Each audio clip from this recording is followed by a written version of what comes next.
Hello guys, എല്ലാവർക്കും നമസ്കാരം. നമുക്കിത് മുട്ട റോസ്റ്റിൻ്റെ റെസിപ്പി നോക്കാം.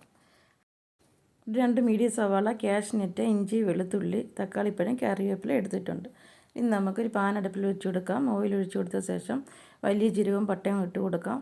നമുക്കിന്ന് വെളുത്തുള്ളി, ഇഞ്ചിയും കാഷ്നട്ടും കൂടെ നല്ലപോലെ ഒന്ന് വറുത്തെടുക്കാം. ശേഷം നമുക്ക് സവാള അരിഞ്ഞതിട്ട് കൊടുക്കാം. നല്ലപോലെ ഒന്ന് മൂപ്പിച്ചെടുക്കാം.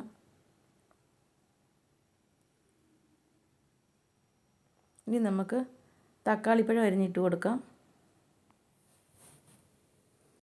നന്നായി ഒന്ന് ഇളക്കി കൊടുക്കാം. കുറച്ച് കറിവേപ്പിലയും കൂടെ ആഡ് ചെയ്ത് കൊടുക്കാം. ഒന്ന് ഇളക്കി കൊടുക്കാം. നടച്ച് വെച്ച് കൊടുക്കാം.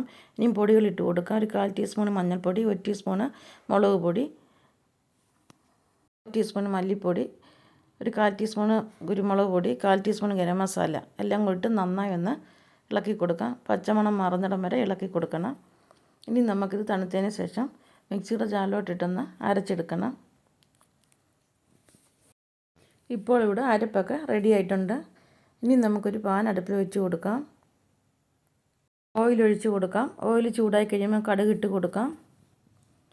ഒരു ചെറിയ സവാള അരിഞ്ഞിട്ട് കൊടുക്കാം. കുറച്ച് കറിവേപ്പിലയും ഇട്ട് കൊടുത്ത് നന്നായി ഒന്ന് വഴറ്റി കൊടുക്കാം. ഇനി നമുക്ക് അരപ്പൊഴിച്ച് കൊടുക്കാം. നല്ലപോലെ ഇളക്കി കൊടുക്കണം. എണ്ണ തെളിയുന്നിടം വരെ ഇളക്കണം.